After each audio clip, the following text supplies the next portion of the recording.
स्वागत है आप सभी का मनोविज्ञान की इस क्लास में। और जैसा कि पिछली वीडियो में हमने असामान्य व्यवहार की उत्पत्ति के कौन कौन से कारक होते हैं उनका अध्ययन किया था, उसमें हमने बायोलॉजिकल कॉजेज़, साइकोसोशल कॉजेज़ और सोशियो कल्चरल कॉजेज़ को देखा था, जिसमें से बायोलॉजिकल कॉजेज़ का हमने डिटेल में वहाँ पर अध्ययन किया था। तो अगर आपने वो वीडियो ना देखा हो तो आप ऊपर आई बटन पर क्लिक करके उस वीडियो को देख सकते हैं। आज की वीडियो में हम साइकोसोशल कॉजेज़ को देखेंगे, उसका अध्ययन करेंगे। मेरी आवाज़ थोड़ी सी अलग लग सकती है क्योंकि कोल्ड की वजह से गला थोड़ा सा बैठा हुआ है। तो चलिए स्टार्ट करते हैं आज की क्लास। मनोवैज्ञानिकों ने कुछ ऐसे मनोसामाजिक कारक भी बताए हैं जो व्यक्ति के अंदर असामान्य व्यवहार की उत्पत्ति में सहायक सिद्ध होते हैं। बात करें इन कारकों की, इससे पहले यह जानते हैं कि मनोसामाजिक कारक होते क्या हैं। तो मनोसामाजिक कारक से तात्पर्य वैसे विकासात्मक प्रभाव से होता है जो व्यक्ति को मनोवैज्ञानिक रूप से इतना परेशान कर देते हैं कि व्यक्ति अपने सामाजिक वातावरण के साथ ठीक ढंग से अपने आप को समायोजित नहीं कर पाते हैं। यहाँ पर मनोवैज्ञानिक बता रहे हैं कि जब पर्सन का डेवलपमेंट होता है तो कई बार डेवलपमेंट पीरियड में ही उस पर्सन के अंदर कुछ ऐसी चीज़ें विकसित हो जाती हैं, डेवलप्ड हो जाती हैं, जो आगे चलकर उस पर्सन के पर्सनल लाइफ और सोशल लाइफ दोनों को ही डिस्टर्ब करती हैं, दोनों को ही प्रभावित करती हैं, और जिसकी वजह से पर्सन का अपने समाज के साथ जो समायोजन होता है वो अस्थिर हो जाता है, उसमें प्रॉब्लम आ जाती है। तो यहाँ पर मुख्य रूप से 3 ऐसे कारक बताए गए हैं, मनोसामाजिक कारक, जो व्यक्ति में असामान्य व्यवहार को उत्पन्न करने में सहायक सिद्ध होते हैं। जिसमें पहला है संज्ञानात्मक कारक, कॉग्निटिव फैक्टर। दूसरा है आरंभिक वंचन या आघात, अर्ली डिप्रिवेशन और ट्रॉमा। और थर्ड है अपर्याप्त जनकता, इनएडिक्वेट पेरेंटिंग। सबसे पहले बात करते हैं हम कॉग्निटिव फैक्टर्स की, संज्ञानात्मक कारकों की बात करते हैं कि कैसे संज्ञानात्मक कारक व्यक्ति के अंदर असामान्य व्यवहार को उत्पन्न करते हैं। तो जैसा कि आपने पहले भी पढ़ रखा है कि संज्ञान के अंदर क्या आता है, कॉग्निशन के अंतर्गत हमारी सोच, इसके साथ साथ हमारी बुद्धि, हमारी स्मृति और भी कई चीज़ें हैं, ये सभी चीज़ें संज्ञान के अंतर्गत आती हैं। यानी एक व्यक्ति अपने बारे में क्या सोच रहा है, अपने आसपास के वातावरण के बारे में क्या सोच रहा है, और इन दोनों के बीच में, मतलब अपने बारे में और आसपास के वातावरण के बारे में क्या संबंध स्थापित कर रहा है, इन सभी से उस पर्सन का व्यवहार प्रभावित होता है।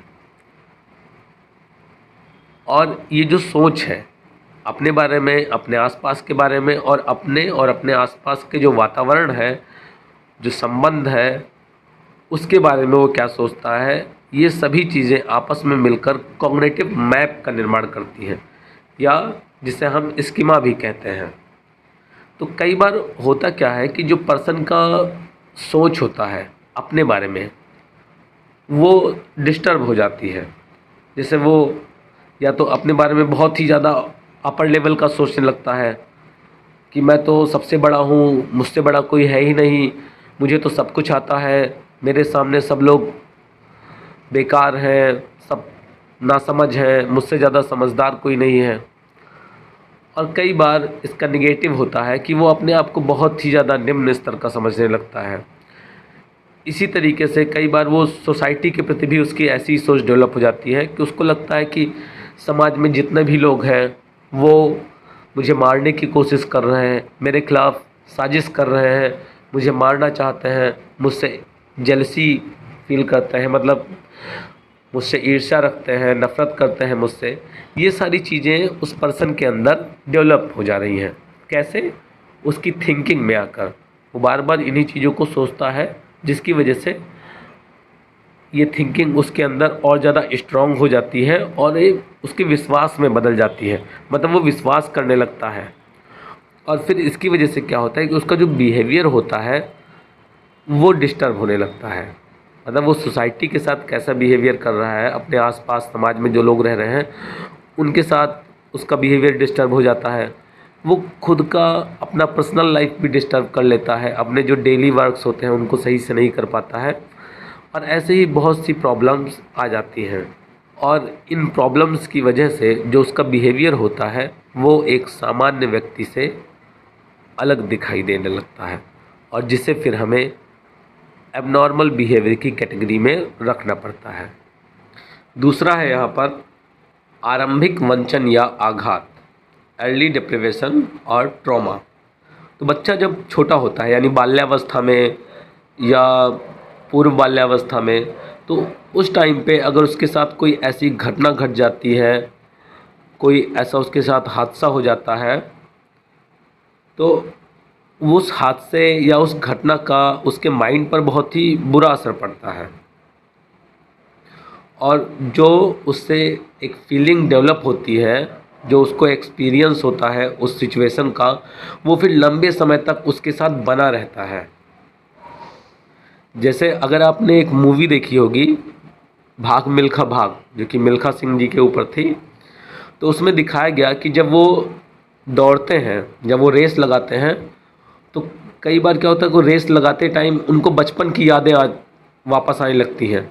बचपन में क्या हुआ था कि पार्टीशन के टाइम पर जब इंडिया और पाकिस्तान अलग हो रहे थे, तो उस टाइम पर भी ऐसे ही कोई घटना घटी थी जिसमें उनके जो पेरेंट्स थे वो उसको भगा रहे थे कि भाग जाओ यहाँ से, भाग जाओ यहाँ से, और तो वो सिचुएशन उनके सामने वापस आ जाती है जब भी वो रेस लगाते हैं, और जिसकी वजह से एक बार तो उन्हें रेस हारना भी पड़ जाता है।